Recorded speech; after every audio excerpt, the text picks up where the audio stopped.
হাত তুলে ওয়াদা করছি, ওয়াদা করছি, ওয়াদা করছি জীবনের বাদ বাকি দিনগুলো তোমাকে রব মেনে আল্লাহ অতীতের ভুলগুলো, কামনা, গোলামিগুলো, শয়তানের ওয়াসওয়াসা, পাপগুলো মাফ করো।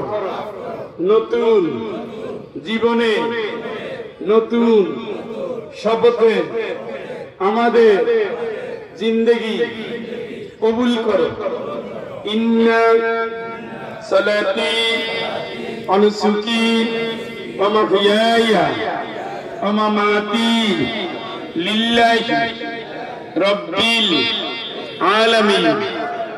আমিন আমিন আল্লাহুম্মা আমিন। আল্লাহ তুমি সাক্ষী থাকো।